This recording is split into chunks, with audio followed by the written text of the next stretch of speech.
안녕하세요. 용산에 살고 있는 33세 여자입니다. 전 이혼한 지 이제 막 1년이 넘었어요. 제가 이 나이에 이혼녀가 되어 있을 거라고는 상상도 못했어요. 요즘 아무리 이혼이 흠이 아니라고 하지만 제가 이혼할 줄은 전혀 몰랐거든요.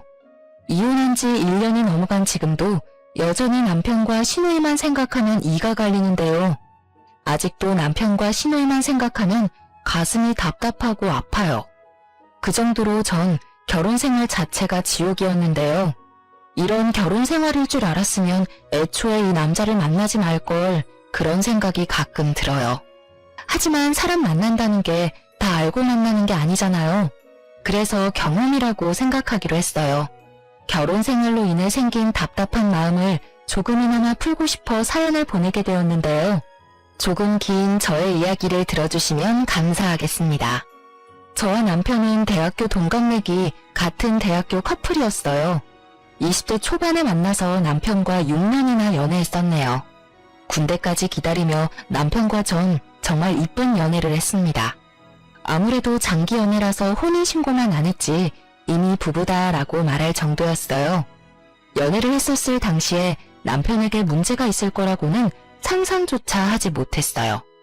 남편에게 누나만 3명이 있다고 들었는데 애교가 많고 가끔 잘 삐지는 거 보면 아, 막내 티가 나긴 하는구나 이런 느낌만 받았지 이게 저희 연애에 걸림돌이 된 적은 없었어요. 여자라면 누나가 많은 남자랑 결혼한다는 게 쉽지 않은 일이잖아요. 근데 저는 연애할 때 크게 신경 쓰지 않았어요. 시누이가 있는 주변 사람들 이야기를 들었을 때도 크게 와닿는 게 없기도 했고요. 그 당시에는 상상이 잘 안 가서 그런가 크게 걱정이 되진 않았어요. 하지만 왜 사람들이 누나 있는 남자를 그렇게 선호하지 않는지 알겠더라고요. 주변 친구들은 제 남편이랑 결혼하는 거 다시 생각해보라고 한 적이 있었는데요. 사실 남편이 저와 연애할 때는 좋았던 사람이었지만 친구들한테 이기적이고 철없는 사람으로 통했어요. 그 사실을 뒤늦게 알게 됐었고요. 지선아, 너 결혼하는 거 다시 생각하면 안 돼? 왜? 무슨 일 있어? 대학교 다닐 땐 아무래도 아는 사람들이 많다 보니까 다들 쉬쉬하는 분위기였는데 지금은 대학 졸업도 했고 눈치 볼 필요도 없으니까 솔직하게 말할게. 현식이 대학교 다닐 때 소문 좀 안 좋았다. 눈치 없고 철딱선이 하나도 없다고. 너도 알잖아. 현식이 과제 하나도 안 하고 항상 무임승차했던 거. 게다가 술 마시고 항상 선배한테 개기고 여자 후배들한테 찝쩍거리고. 에이, 설마 현식이 그런 사람 아니야. 너가 잘못 들은 거겠지. 조별 과제도 제대로 해오지 않고 고기를 먹을 때도 먼저 나서서 고기를 구워본 적도 없는 사람이에요.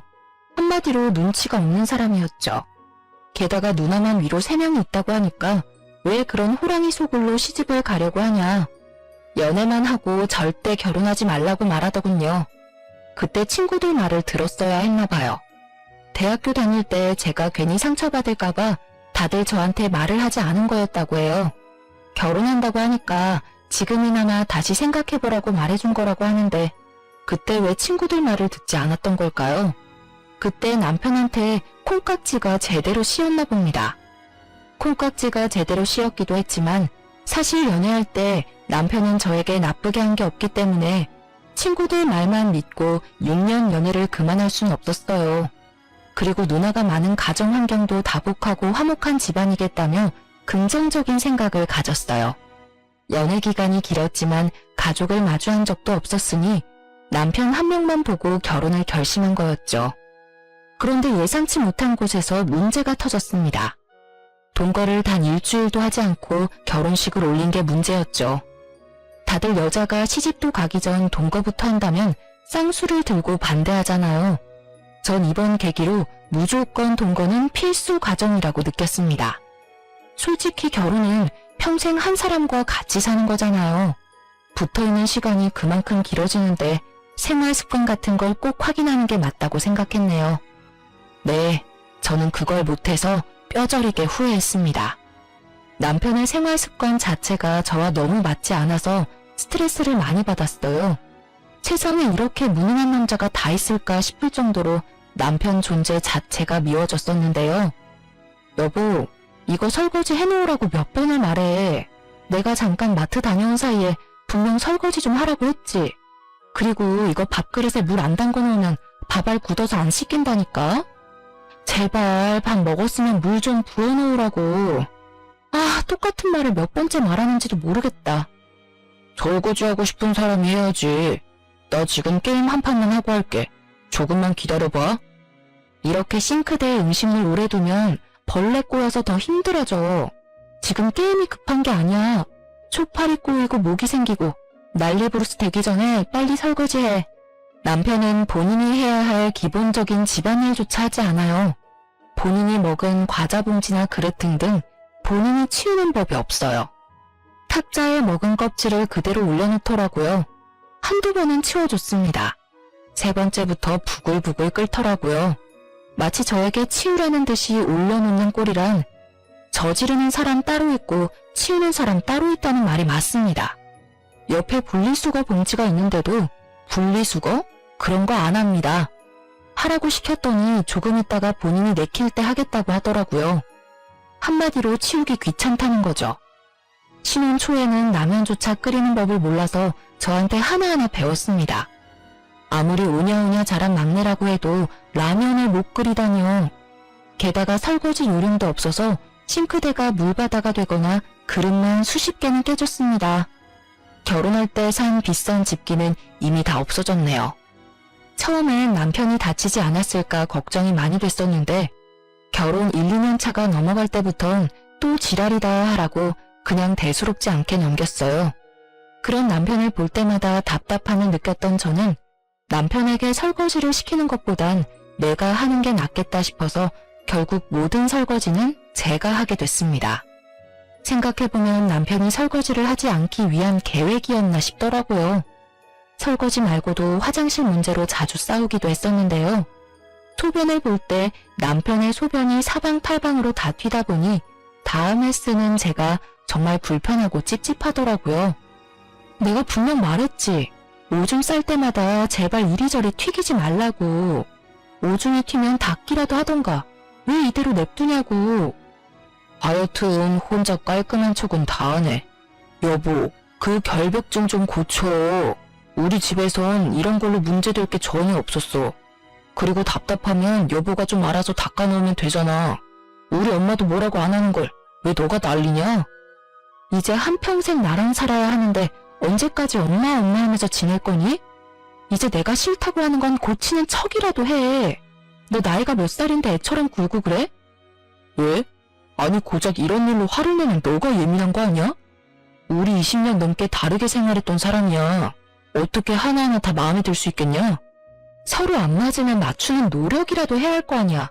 근데 당신은 잘못된 건 고치려고도 안 하잖아. 난 그게 싫고 짜증난다고. 남편이랑 생활 습관 자체가 180도 달랐어요. 아무리 게으른 사람이라고 해도 그렇지 남편의 행동은 전부 무개념 그 자체였답니다.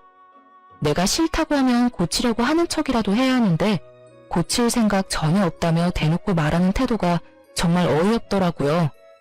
연애할 땐 정말 이런 사람인 줄은 전혀 몰랐어요. 연애할 당시 1박 2일 정도로 여행 몇 번 같이 간 적이 있는데 그때마다 부지런히 움직이던 사람이었기에 이렇게 게으른 사람일 거라는 전혀 생각 못했어요. 연애할 때와 결혼할 때 너무 다른 사람이라서 같은 사람이 맞나 싶더라니까요.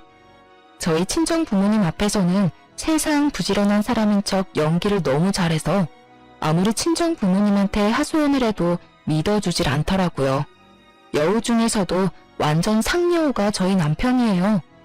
남편이 이렇게 게으르고 무개념이 된 이유는 다 누님들 때문이었는데요. 특히 남편과 2살 차이가 나는 막내 누님 때문이 커요. 시부모님을 보면 세상 멋지고 냉철하신 분들이세요. 자식이라고 해서 무조건 오냐오냐 하는 법이 없으시고 맞으면 맞다, 아니면 아니다라고 단호하게 말씀하시는 분들이세요. 그래서 남편은 시부모님 앞에서 항상 아무 말 못하고 기가 죽을 정도인데요. 반면 남편 누님들은 그런 남편이 뭐만 하면 이쁘다, 귀엽다라며 엄청 이뻐해요. 남편은 누님들 앞에서는 기가 엄청 사는 편일 정도였어요. 누가 보면 누님들이 남편을 낳은 건가 싶더라니까요. 그래도 시어머님과 첫째 누님, 둘째 누님은 시집살이를 절대 시키는 법이 없어요. 오히려 저보고 쉬라고 말할 정도였는데요. 그래서 말로만 듣던 시누이 짓에 대한 걱정이 사라지게 됐었는데요. 하도 주변 사람들이 시누이는 시어머니보다 더 심하다는 말을 들은 적이 몇 번 있어서 조금 겁을 먹은 상태였거든요. 그렇지만 첫째, 둘째 누님만 보고 안심할 수는 없었어요. 남편보다 2살 많은 막내 누님은 정말 시집살이가 심한 편이라서 제가 고생이 정말 많았었는데요. 남편을 제일 이뻐하는 누님으로 남편이 잘못을 하든 안 하든 무조건 남편 편만 들고 명절만 되면 저한테 설거지부터 음식까지 저 혼자 하라고 시키셨어요. 옳게? 우리 엄마가 과일 깎는 거 안 보여? 왜 보고만 있어?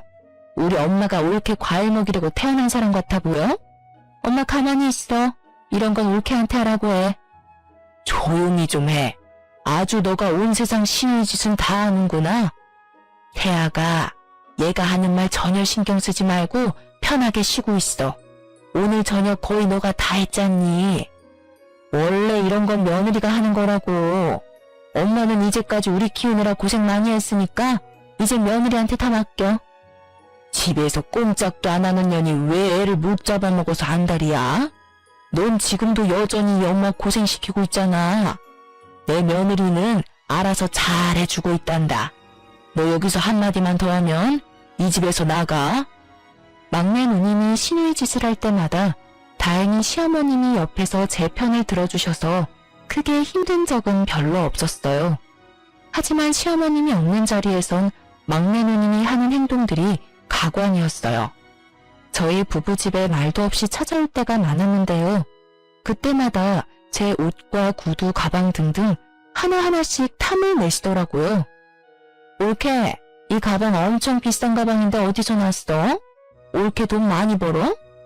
아, 이 가방 친정 엄마한테 작년 생일 선물로 받았어요. 너무 이쁘죠? 너무 비싼 가방이라 저도 함부로 들고 다니지 못해요. 나 이거 주면 안 돼? 나 명품백 하나도 없는 거 알잖아. 나 이런 거 하나쯤 가져보고 싶은데. 아, 형님, 정말 죄송한데 이건 선물 받은 거라서 형님께 드리는 게 좀 그래요.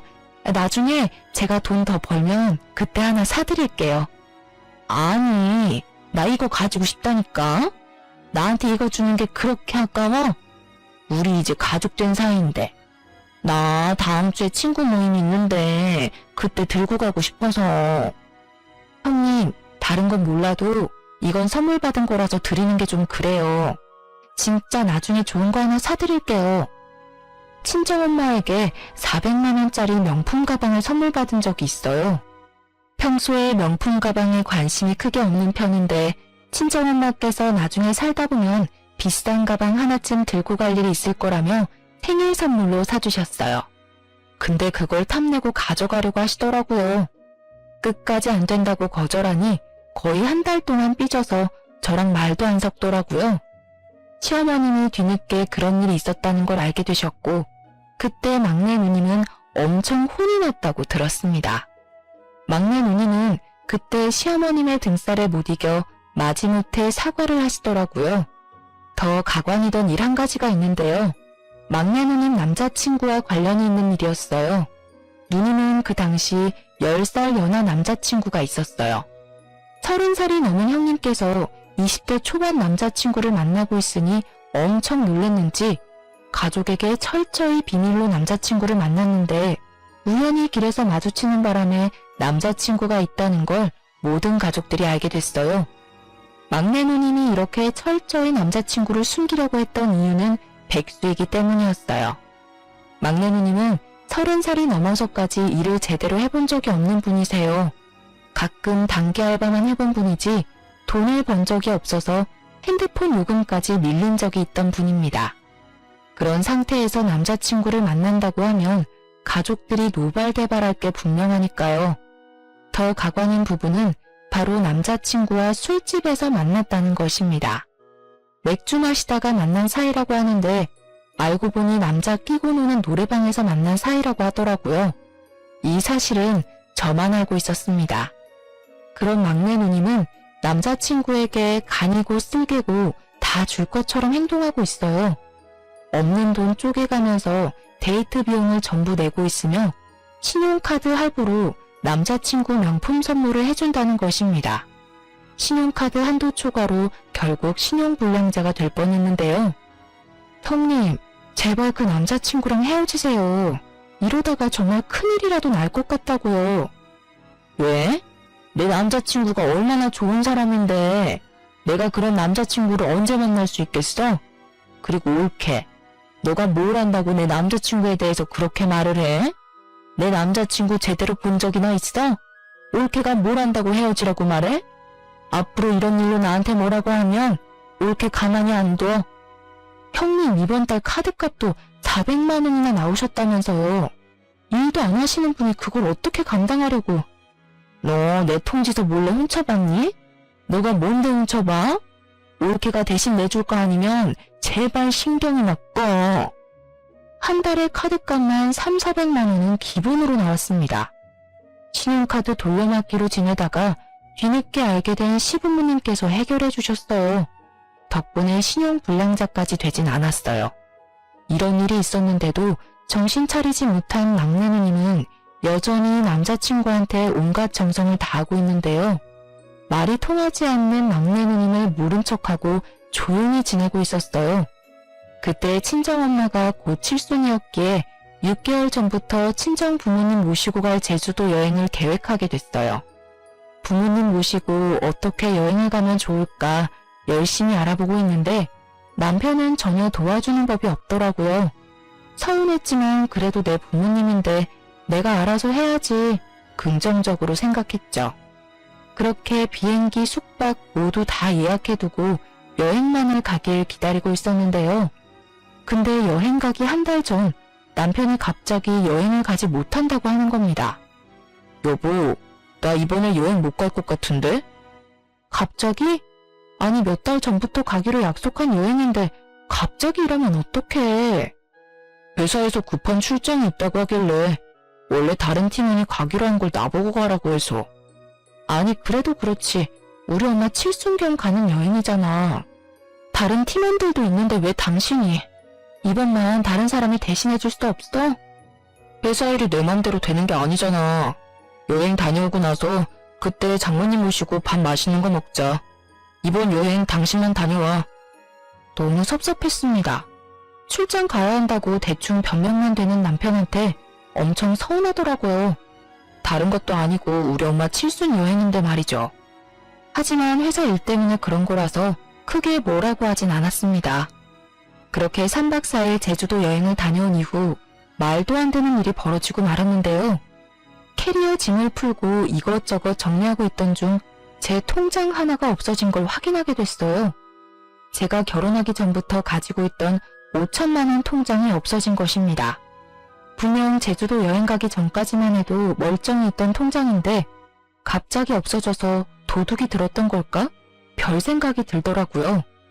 하루 종일 온 집안을 뒤지며 통장을 찾아봤는데 끝까지 통장이 나오지 않았어요.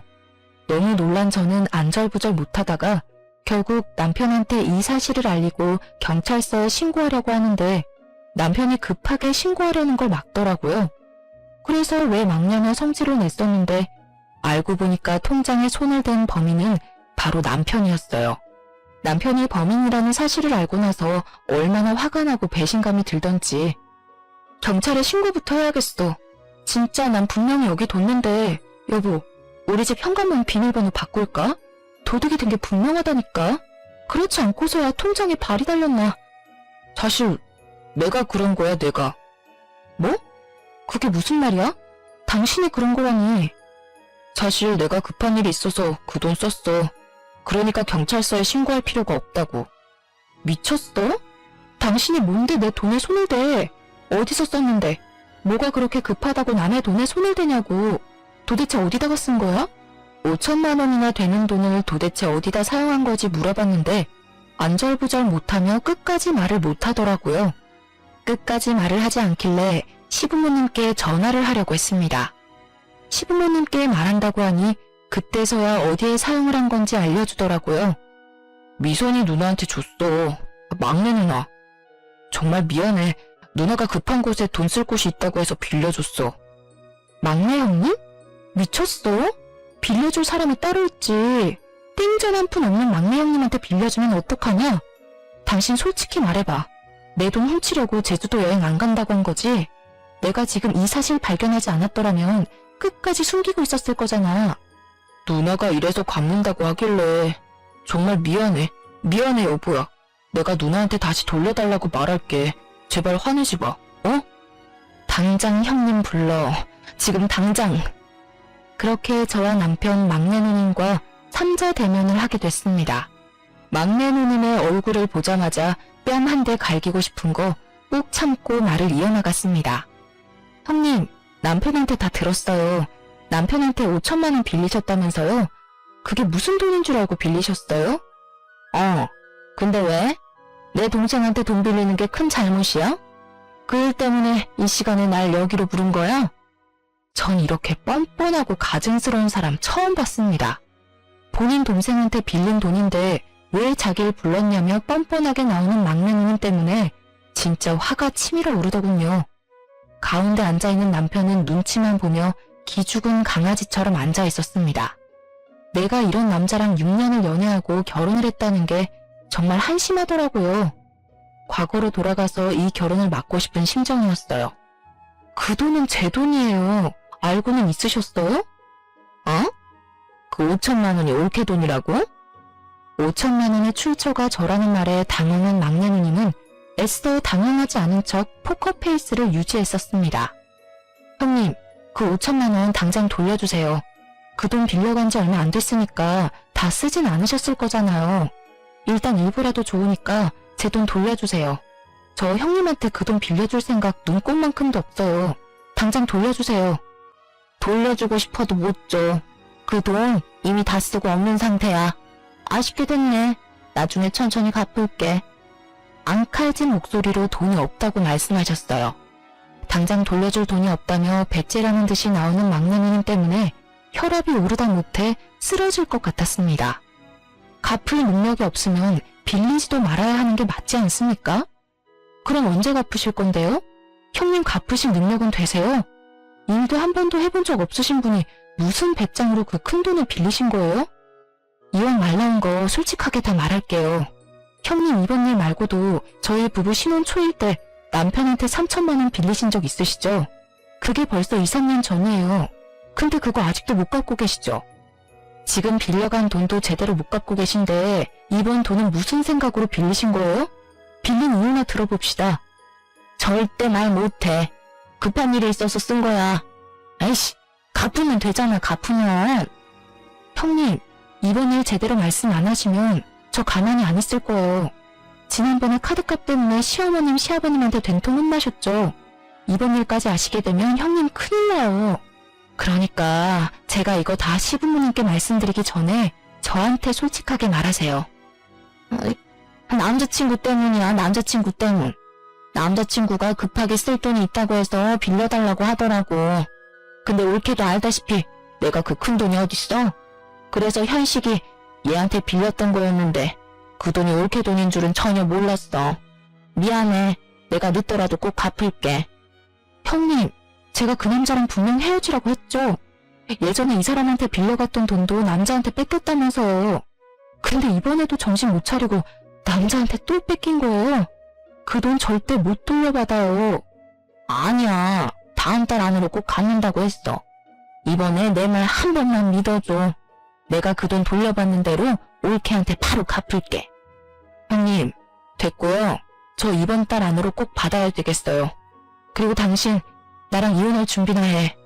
나 도저히 당신이란 사람이랑 못 살겠어. 뭐? 이혼이라니? 여보, 이런 일로 이혼은 아니지. 제발 한 번만 봐줘라. 내가 진짜 이런 일 없도록 할게. 꼭 이번 일 때문에 이혼하려는 거 아니야. 솔직히 나 당신이랑 결혼하고 나서 많이 힘들었어. 당신 때문에 얼마나 힘들었는 줄은 알아?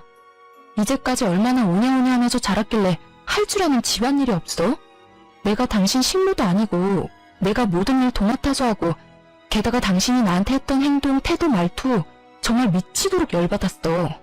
그래도 당신 사랑하니까 이제까지 사귄 정이 있으니까 고쳐지겠지 수없이 생각하면서 참아왔어.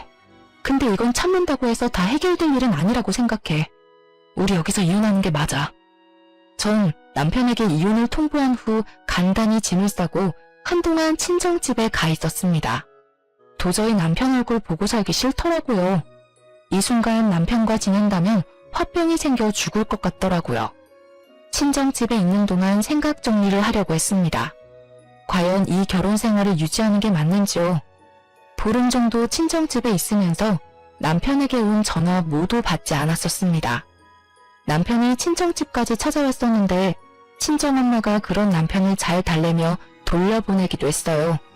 그렇게 혼자 밤낮 가릴 거 없이 고민하고 또 고민하고 있었는데 시어머님께 전화 한 통이 왔었습니다. 만나서 얘기하자면서요. 그렇게 주말에 시댁에 찾아갔었습니다. 시댁에 시부모님은 물론이고 누님 3분 전부 다 있더군요. 그 사이에 있던 남편은 정말 눈물 콩을 다 흘리며 있더라고요. 저를 보자마자 남편이 다가와 대성통곡을 하더군요. 저도 처음 보는 남편의 모습에 당황해버렸어요. 남편은 저랑 정말 이혼이라도 할까봐 너무 무서웠다며 잠을 제대로 자지 못했다고 하더라고요. 그런 저를 보자마자 눈물부터 흘리더군요. 세아가 애들한테 어느 정도는 들었다. 이혼이라니 절대 이혼 못한다. 도대체 어떤 일이었길래 이혼까지 한다는 소리가 나와. 얼만큼 들으신 거예요, 어머님? 전부 다 들으신 거 맞으세요? 변식이가 너 돈에 손을 댔다는 정도만 들었다. 도대체 무슨 일이길래 그러니? 어머님, 이왕 이렇게 된 거 제가 직접 말씀드릴게요. 이 사람이 제 5천만 원에 손을 댔더라고요. 근데 그게 다 막내 형님 때문이었어요. 어머님도 아시죠? 막내 형님 남자친구. 그 남자친구 때문에 이 사람한테 돈을 빌려달라고 한 거였더라고요. 근데 남편은 저한테 말도 없이 제 돈을 빌려준 거였고요. 저 남편도 남편이지만 막내 형님 때문에라도 이혼하는 게 맞다 생각해요. 저 이 집에 시집 오고 나서 남편이랑 막내 형님 때문에 정말 힘들었어요. 남편은 집안일 전혀 신경 쓰지 않았어요. 할 줄 아는 게 전혀 없는 사람이더라고요. 할 줄 모르면 하려는 노력이라도 하면 모를까. 오히려 제가 이 모든 집안일을 도맡아서 하는 게 당연한 거였더라고요. 그리고 어머님도 아시잖아요. 막내 형님이 이제까지 저한테 어떻게 해왔는지. 저 이제 힘들어서 못하겠어요, 어머님. 제 말을 들은 시부모님과 첫째, 둘째 누님들은 막내 누님과 남편의 등짝을 때리며 화를 내시기 시작했습니다. 남편은 그저 맞고만 있고 막내 누님은 뭐가 그렇게 서러운지 자긴 끝까지 잘못 없다며 서럽게 울더라고요. 아이처럼요. 가족끼리 고작 5천만 원 가지고 1억이야? 어? 옳게도 참 독하다. 가족들 앞에서 꼭 이래야만 했어? 그런 형님은 저한테 왜 그러시는 거예요? 저 이제 형님 가족 안 하려고요. 당장 돈이나 갚으세요. 엄마, 당장 올케한테 돈 보내줘. 나 정말 숨막혀서 미치겠다고. 엄마, 제발. 너가 빌린 돈 내가 왜 갚아줘야 하니? 너 능력껏 빌린 돈 갚아라. 그리고 분명 엄마가 말했었지. 그 남자 절대 만나지 말라고. 넌 엄마 말이 개똥 같니? 왜 말을 안 들어? 남자한테 간이고 쓸개고 다 내주는 여자가 세상에서 제일 한심한 여자라고 몇 번을 말했어, 이거사. 너 앞으로 이런 식으로 살 거면 나 보고 살지 마. 전 이날 이후 집에 있는 모든 짐을 빼고 나왔습니다. 친정 부모님은 혼자 나가서 살 생각하지 말고 같이 살자고 하시더군요. 남편과 살던 집은 전세였었는데 다음 세입자를 구한 뒤 돌려받은 전세비는 제가 그대로 갚기로 했습니다. 그 전세값은 저희 친정 부모님이 빌려주신 돈이었기 때문에 제가 갚는 게 맞았습니다. 그리고 남편과 이혼을 준비하고 있는 과정에서 시어머님을 마지막으로 보게 됐어요. 시어머님이 절 마지막으로 꼭 보고 싶다고 하셔서 따로 만나게 됐었는데요. 대아가, 우리가 이렇게 된 게 참 마음이 아프다. 너가 현식이랑 갈라서기 전에 마지막으로 너 얼굴 보고 싶었어. 어머님, 저도 마음이 좋지 않네요. 어머님은 제가 보는 앞에서 6천만 원이란 큰 돈을 계좌이체 해주셨어요. 놀란 저는 돈을 거절하려고 했는데요. 하지만 어머님은 이 돈 꼭 받았으면 한다고 하셨어요. 이 돈 꼭 받아줘. 시엄마로서 마지막으로 해주고 싶어서 그래. 너가 우리한테 시집 왔을 때부터 얼마나 고생이 많았어. 내가 너희 결혼한다고 했을 때 도와준 것도 없어서 항상 마음에 걸렸어. 이 돈 받을 자격 충분하다. 부모로서 애들한테 줘야 할 돈 그냥 너한테 주고 싶어서 그런다. 우리 애들이 몸만 컸지 아직 철이 없어. 우리 막내 그동안 같이 살아줘서 고맙다. 이건 애들이 빌려간 돈이랑 별개로 주는 거니까 애들한테 돈 꼭 받아내. 이 돈 받았다는 거 애들한테 절대 말하지 말고. 저와 시어머님은 한참을 울었습니다. 사실 전 시어머님 덕분에 결혼 생활을 이어갈 수 있던 거였거든요. 친정엄마처럼 정말 잘해주셨습니다. 그런 어머님과 앞으로 못 볼 거란 생각에 정말 슬프고 그렇더라고요. 이 이후로 남편과 이혼하게 됐습니다. 처음엔 남편이 이혼하지 않으려고 엄청 때를 썼는데 시댁에서 당장 이혼하라고 부추겼다고 들었어요. 그렇게 마지못해 저와 이혼을 하게 됐습니다. 이혼을 하고 난 뒤 얼마 지나지 않아 돈 문제로 남편을 만난 일이 있었어요. 이혼은 했었지만 돈 문제는 바로 해결되지 않았거든요. 당신 돈 언제 줄 거야? 형님이 안 주면 당신이라도 내 5천만 원 돌려줘야지. 누나가 빌린 돈인데 내가 꼭 갚아야 하나? 그런 무책임한 말이 어딨어. 애초에 5천만 원에 손을 댄 건 당신이야. 형님이 못 갚으면 당신이라도 내 돈을 갚아야지. 이 돈 빠른 시일 내로 못 갚으면 둘 다 경찰서에서 나 볼 줄 알아. 여보, 돈도 돈이지만 우리 다시 합치면 안 돼? 이혼 도장 찍어줄 생각 없었는데 하도 엄마 아빠가 이혼하라고 옆에서 난리를 피우는 바람에. 우리 다시 합칠 일 절대 없어. 그러니까 나한테 여보라고도 부르지 마. 나 당신이랑 이 긴 세월 동안 같이 한 게 너무 후회스럽고 그래. 그러니까 내 돈이나 제때 갚기나 하셔. 남편은 5천만 원 때문에 엄청 스트레스를 받는 눈치였어요. 일을 하지 않는 막내 누님은 당연히 5천만 원 갚을 능력이 되지 않기 때문이죠. 시부모님께선 말로만 갚아주지 않을 거라고 하실 줄 알았는데 진짜 갚아주지 않더라고요. 남편과 막내 누님 두 사람 스스로 돈을 갚아야 하는 상황이었던 거죠. 이혼하고 나서 한두 달 정도 지난 후에 제 통장으로 5천만 원 돈이 입금되었습니다. 이 두 사람 이 큰 돈이 없다는 것쯤 뻔히 알고 있는데 생각보다 돈 입금이 오래 걸리지 않아서 놀랬었어요. 이 돈 어떻게 갚은 거냐고 물어봤었는데요. 알고 보니 남편과 막내 누님께서 각각 반반씩 대출을 받았다고 하네요. 남편은 직장을 다니고 있는 사람이라서 제1금융권 은행에서 대출받는 게 가능했는데 무직인 막내 누님은 대출받는 게 한정적이라서 결국 제1금융권이 아닌 대부업체에서 대출을 받았다고 합니다. 대부업체는 다른 대출에 비해 금리가 높은 편이잖아요. 매달 원금과 이자를 갚는 게 너무 힘들었는지 울고 불고 난리가 아니라고 합니다. 언제 한 번은 도저히 못 참겠었는지 저한테 술 먹고 울면서 전화하더라고요. 올케, 나 올케 때문에 망했어. 한 달에 대출금이 왜 이렇게 많이 나가는 거야? 나 이거 갚을 능력도 안 되는데 올케 때문에 무리해서 대출까지 받았다고. 올케, 제발 사람 하나 살린다고 생각하고 나 좀 도와줘. 응? 형님, 이 새벽에 이게 무슨 추태예요. 대출금 갚는 게 힘든 건 형님 사정이죠. 제가 왜 형님 사정을 봐줘야 하는 거예요? 전 그이랑 결혼 생활 자체가 정말 힘들고 지옥이었어요.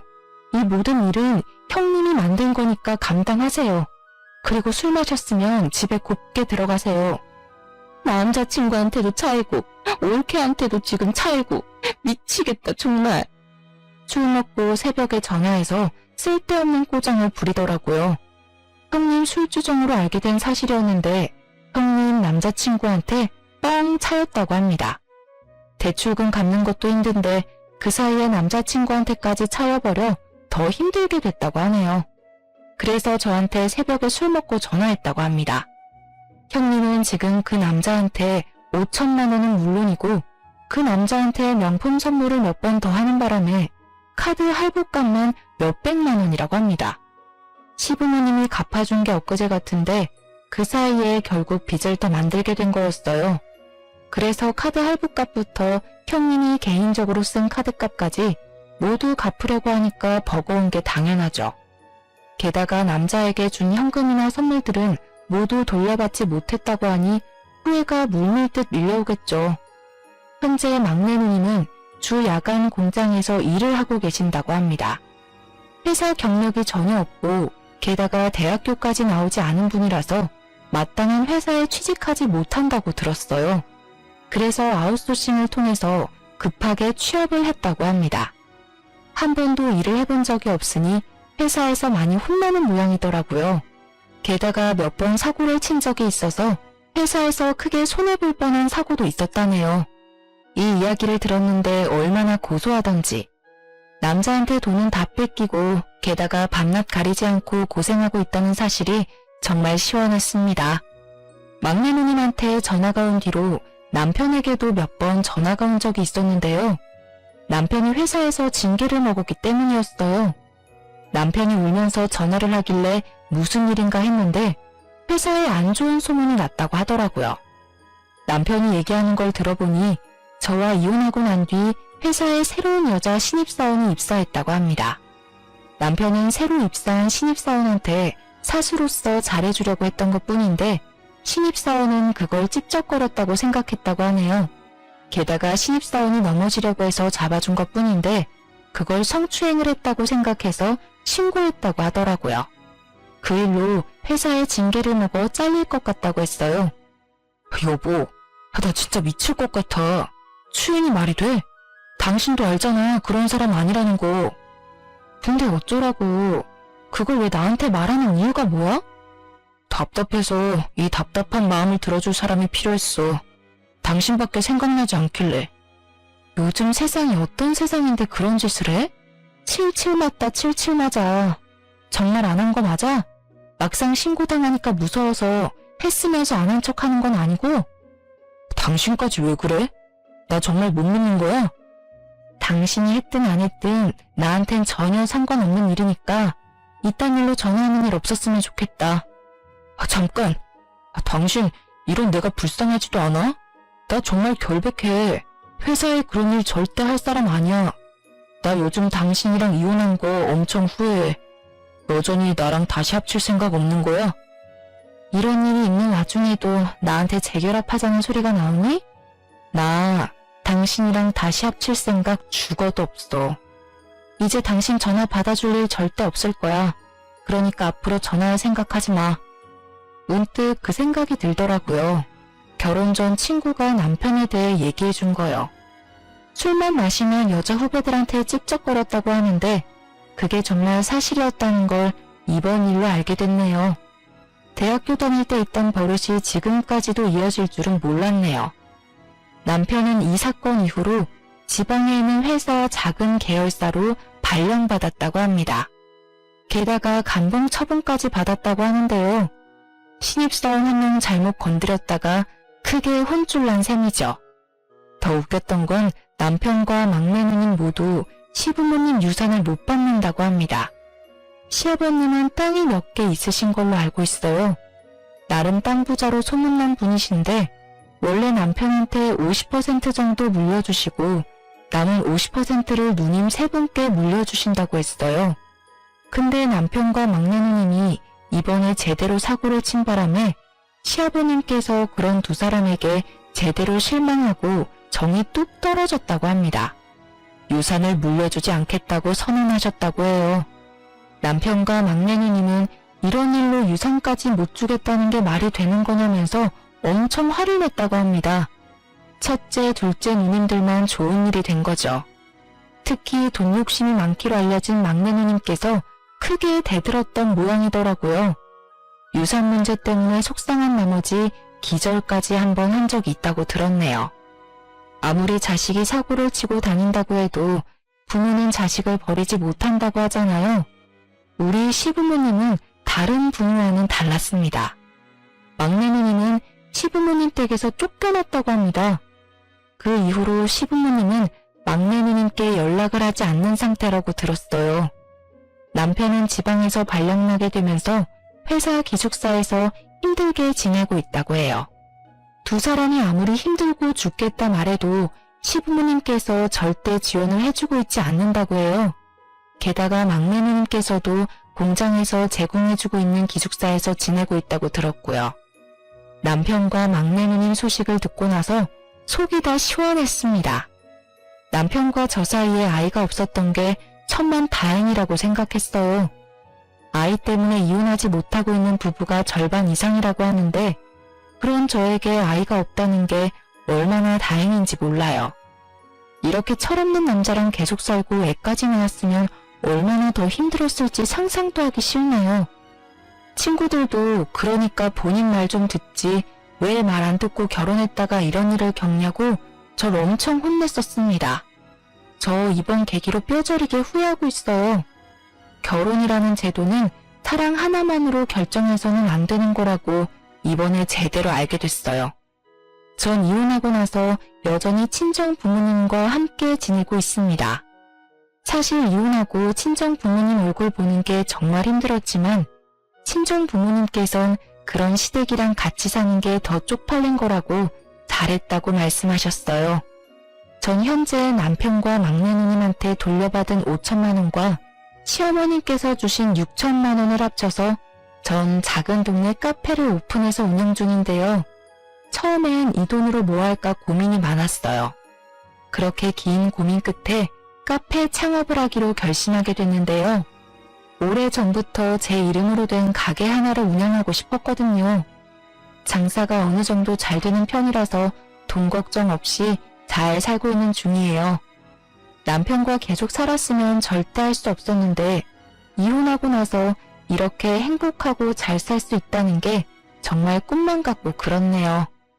가끔 좋은 남자가 있는 것 같으면 소개팅하고 가끔 썸도 타고 그러기도 하지만 연애까지 이어지지는 않더라고요. 제가 아직 연애를 할 마음이 없어서 그런지 괜찮은 남자가 고백을 하면 거절하게 되는데요. 아직 이혼에 대한 아픔이 다 사라지진 않았나 봐요. 좀 괜찮아지면 그때 연애를 해도 늦지 않다고 생각해요. 아무래도 연애 6년, 결혼 생활도 3, 4년 이상 했었잖아요. 긴 세월을 같이 했던 사람이 갑자기 사라지다 보니 좀 공허하고 속이 쓰라린 게 있어요. 하지만 연애한 기간에 비해 결혼 생활은 다소 짧은 편이었지만 전 최대한 빨리 이혼한 게 다행이라고 봐요. 저처럼 결혼 생활이 힘든 분이라면 견디면 괜찮겠지라고 생각하지 말고 한 살이라도 어릴 때 이혼하는 걸 추천하고 싶어요. 요즘은 결혼이 필수가 아닌 선택이라고 하잖아요. 이혼도 흠이 아닌 시대이기도 하고요. 그리고 만약 결혼을 앞두고 계신 분은 꼭 이 사람이랑 결혼을 해야겠다 싶으면 짧더라도 한 달은 꼭 같이 살아보고 결혼했으면 합니다. 여러분, 동거를 욕할 게 아니에요. 만약 동거를 했다면 이혼이 아니라 파혼이라는 결과였을 텐데 사회 인식이 개선될 필요가 있다고 생각해요. 넋두리가 길었네요. 지금까지 제 길고 길었던 이야기를 들어주셔서 감사해요.